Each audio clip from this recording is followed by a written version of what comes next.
Netflix Canada is moving forward with a major investment in Canadian stories. The company is moving forward with this deal, and Haley Wooden with Business in Vancouver is joining us a little bit more to explain. But Haley, I understand that Netflix is defending this investment. Why is that? They've caught quite a bit of criticism that Netflix has been given a sweetheart deal when it comes to taxes. Netflix considers itself an online service provider and not a broadcaster, so it's not subject to sales tax in Canada, nor is it subject to regulations around content or quotas or different levies. So Netflix arguing that this investment it's promised, $500 million over 5 years, really has nothing to do with tax. It's coming out and saying this was planned originally. It wants to support Canadian content.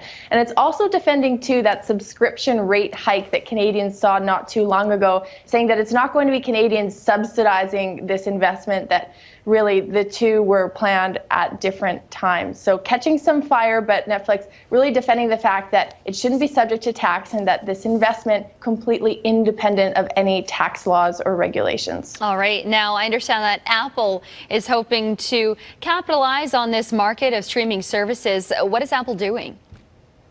Apple has unveiled some details about its push into TV content. It's going to be paying $5 million per episode of Steven Spielberg's Amazing Stories. This is a science fiction, horror, fantasy, comedy, drama, bit of everything anthology that was originally produced and created in the 80s. Apple will be bringing it back. It's unsure when the timeline might be, but it's really just the tip of the iceberg. Apple has also committed to spending $1 billion on original content next year. It has the distribution platform, it has the iTunes store, so we could be expecting more content options coming from Apple in the near future. All right, and Haley, just want to check in with you on the other big business story that has everyone talking. Well, since yesterday afternoon, really, when Sears announced that they would be liquidating their remaining stores, what kind of timeline are we looking at here?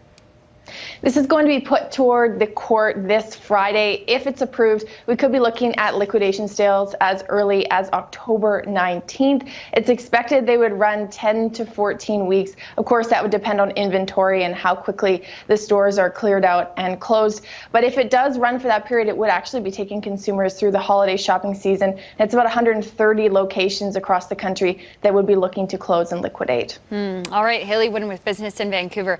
Haley, thank you very much.